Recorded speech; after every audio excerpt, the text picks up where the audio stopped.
of law. All right, also breaking tonight, we have more news about Broward County and the Sheriff's Department missing countless warning signs about the Florida school shooter and then utterly failing to properly respond to this deadly rampage. Now, this is one huge, massive, giant bureaucratic failure after another in this case. And Broward County Sheriff Scott Israel, well, he's flat out refusing to take any responsibility. Instead, he's blaming pretty much everybody else.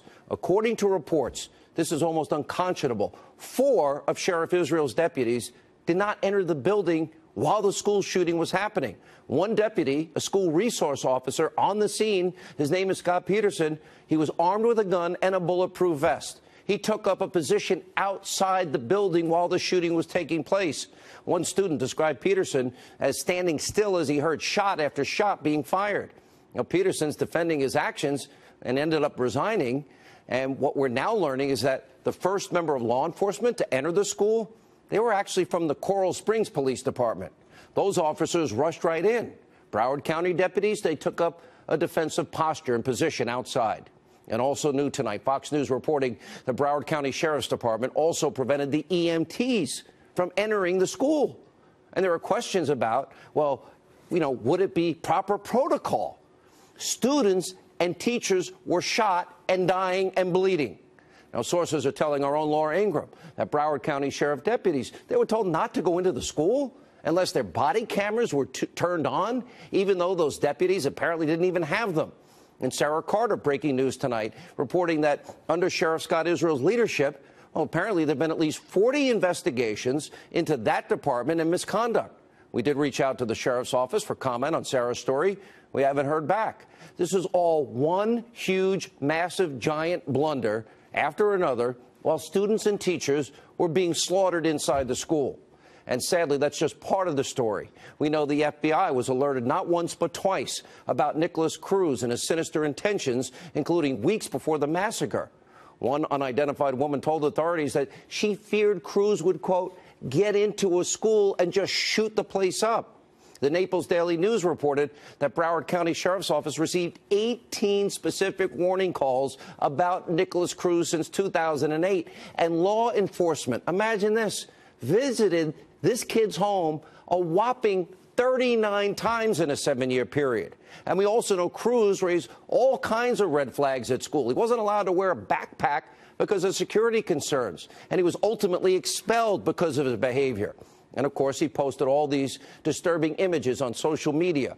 Warning signs missed at every single level here. Now, people did the right thing. They saw something. They said something. They alerted authorities. These authorities dropped the ball on a level I can't even comprehend. They didn't do their jobs. They failed this community in Florida.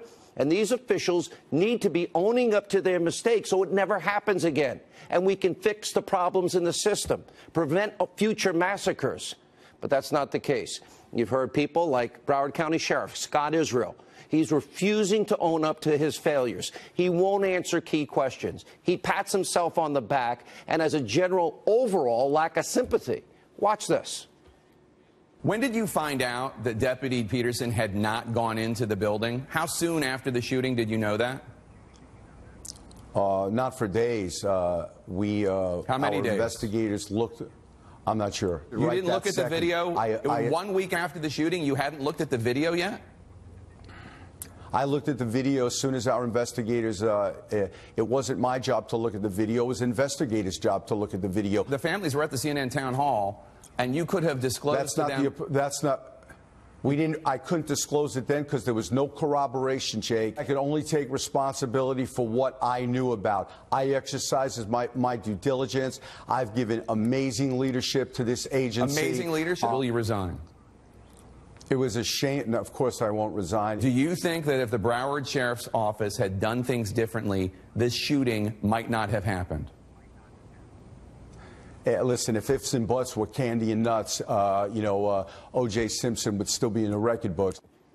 Obviously, the sheriff is in denial, out of touch with reality. It is why people are now calling on him to resign. Instead of doing everything that we just showed you, Sheriff Israel, he should be apologizing to the victims' families and correcting the issues that didn't stop this mass shooting and his deputies going into that building. Sheriff Israel doesn't appear to be interested in doing any of this.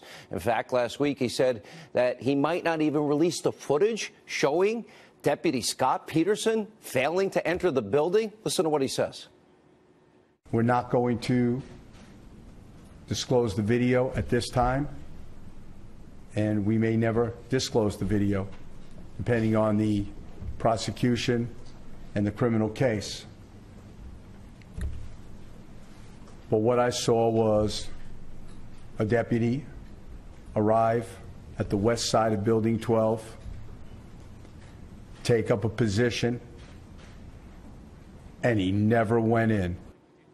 Unbelievable. Whatever footage the sheriff has, it should be released to the public. The American people, all of you, and the people of Florida and these families deserve to see it if they want to see it. Now, Sheriff Israel needs to stop trying to save his job, focus on protecting this community that he's supposed to be serving.